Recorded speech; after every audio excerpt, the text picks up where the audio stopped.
আবু বকর সিদ্দিক রাদিয়াল্লাহু তাআলা তো জিজ্ঞাসা করছে, জি ইয়া রাসূলুল্লাহ, কান্না যদি না আসে তা আল্লাহর রাসূল বসে অভিনয় করলেও চলবে। অথচ আবু বকর সিদ্দিকের কান্না আসে না, এটা আবার প্রশ্নের কোনো বিষয় হয় নাকি? উনি তো সারাদিনই কাঁদতেন, ঠিক না? কিতাবে আছে।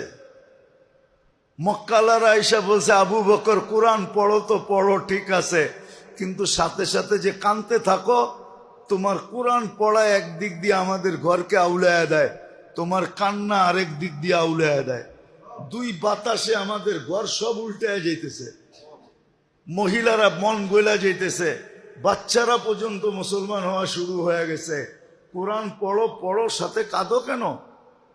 উনি জিজ্ঞাসা করতেছে, কান্না যদি না আসে কি করব? তা আল্লাহর কাছে তো অভিনয় গ্রহণযোগ্য। আজকে তো অভিনয় করতে পারেন, অভিনয় তো করি না, কাঁদবো তো দূরের কথা, কিন্তু একদিন তো কাঁদবে। ওই দিন কান্না তো কোনো কাজে দিবে না,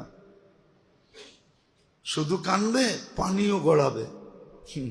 কতটুক পানি জমবে এটাও কোরআনে হাদিসে লেখা আছে, কতটুক পানি জমবে, পানির মাত্রা কতটুকু হবে। তো যেটা বুঝাইতেছিলাম মেরে দোস্ত, সত্য এটাই, কেন আল্লাহর ব্যবহার বন্দার সাথে বন্দার আগ্রহের উপরে হয়। এই জন্য হাদিসটা যদিও ছোট, আনা ইন্দা জন্নি আবদি বিহ,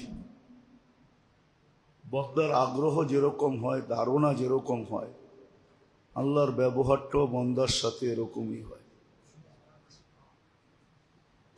এই জন্য আগ্রহ থাকা চাই,